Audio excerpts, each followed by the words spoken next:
right. Hi. Okay. Gabriel, Josiah here again.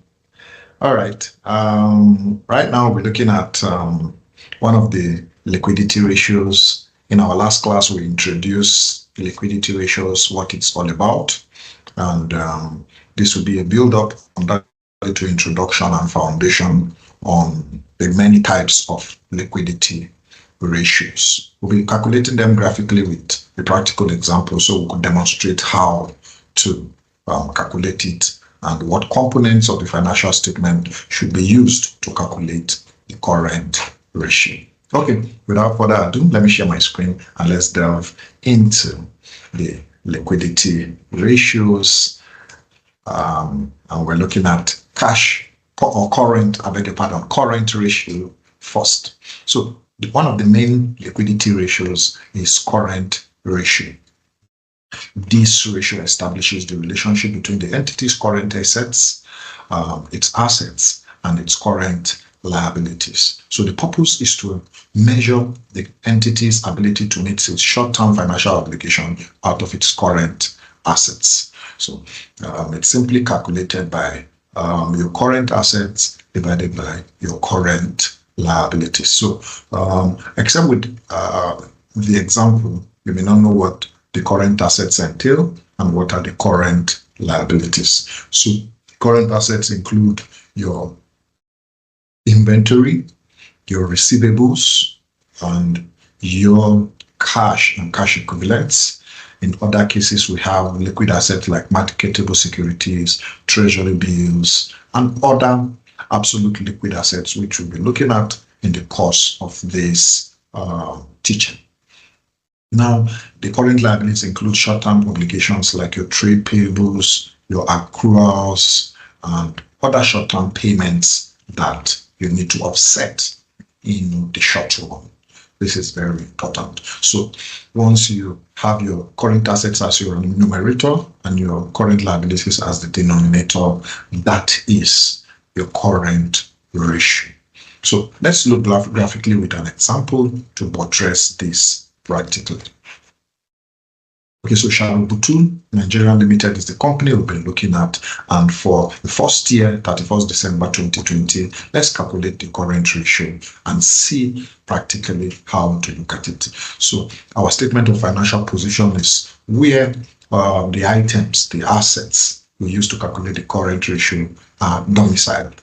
Okay, so let's pick our current ratio, current asset items here to calculate our current ratio. So our current assets entail inventory, you can see it on the screen, our trade receivables, cash and cash equivalent, marketable securities, treasury bills, certificate of deposits, money market funds, commercial papers, foreign currency deposits, and this entails our total current assets. So I'll just pick the total. As you can see, these are our current assets. So let me pick the current assets alone as a figure, and let's calculate our current ratio with it. So we have a total current asset of 800 million. 800 million. Okay, so let's go get our current liabilities, which is in our liabilities section. Don't forget you have the non-current and you have the current liabilities. So our current liabilities are trade payables, accrued expenses, short-term borrowings, total dividends, which is for the ordinary shareholders, and we have the preference dividends for preferred shareholders. So we have a total current liability of 400 million. Okay, so let's pick the total current liabilities and let's calculate our current ratio with it. So the formula, don't forget, for current ratio is our current assets divided by our current liabilities. Don't forget that. Okay, so we'll just do a division of the numerator over the denominator to have how much our current ratio is. So I'll just calculate 800 million naira divided by 400 million naira. And we have our ratio which is twice of our current liability. So 2 times, that is, the current ratio is twice your current liabilities. This is very important. So you can see that the ratio is very, very important to calculate, and your current assets is twice your current liabilities. I'm trying to see how to put the calculation in proper context. Normally this is how to do, but I'm sure that that cell is formatted. Okay, let me change it to text and see.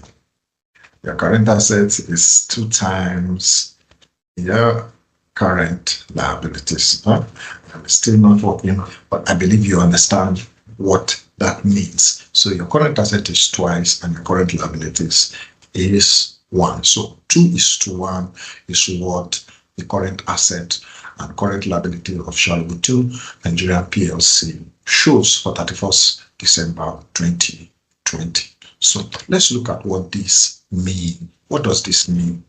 All right, the current ratio measures the company's ability to pay its short-term liabilities with its short-term assets.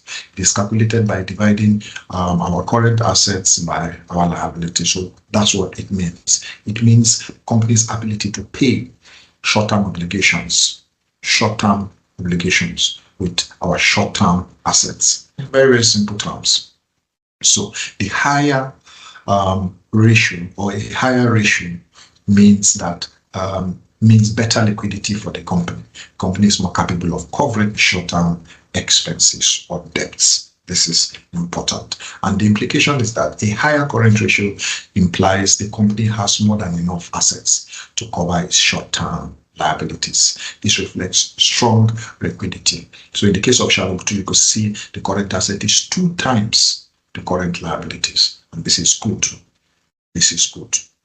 Now, a lower current ratio indicates potential difficulties in meeting short-term obligations, and it suggests weak financial health. So in the case of Sharibu 2, where it's maybe one-time coverage of the current liability, it's still okay, but lower than 1 is unacceptable and shows weaker financial ability to cover the expenses, also indicating a weaker financial health. So at least one time or 2 times above your current liabilities is much more acceptable.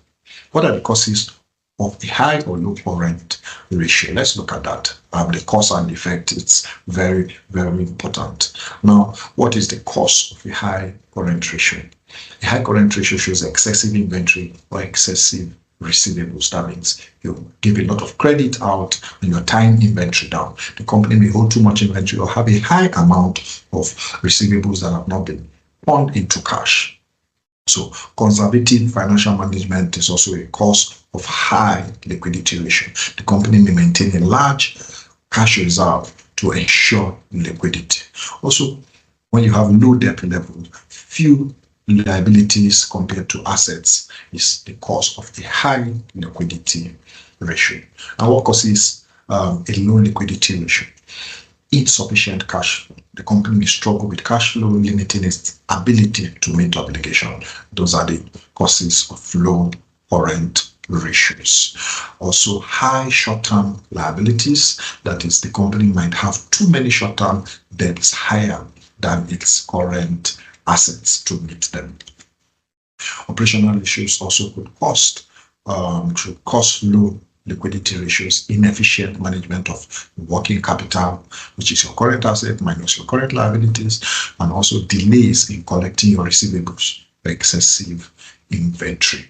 These are the causes of low liquidity ratios. Now, what are the effects? It's in the cause, and what is the effect? The effect of a high or a low current ratio.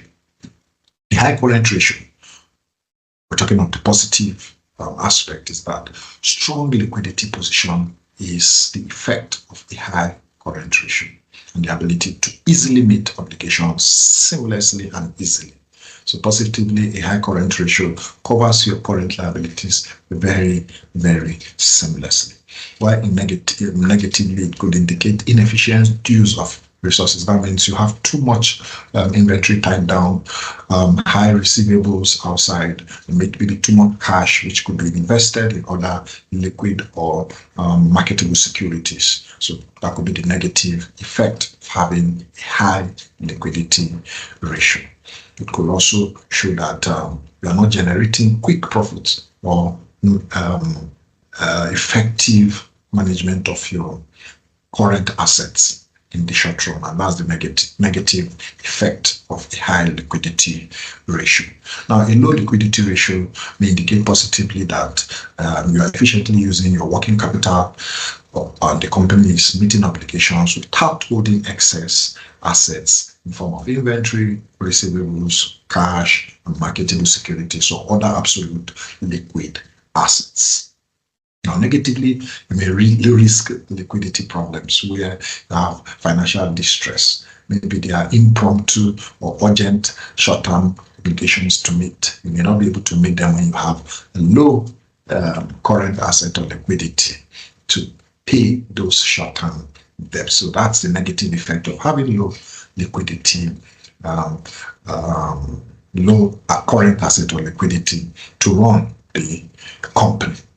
So in conclusion, current ratio is a key liquidity measure that shows a company's ability to meet its short-term obligations with its short-term assets. Now, a balanced current ratio indicates good financial health. Both extremes, either too high or too low, can signal inefficiencies or potential liquidity issues. So let management strike a balance, understand their business environment, the industry where they work, and as they go efficiently and effectively, they manage liquidity, they understand the balance. Now, 2:1 is a good industry average, but for some companies, 1:1 is also good, depending on the industry, FMCG, pharmaceuticals, banking, where the business operates. The management should understand the dynamics of the business and be able to apply practically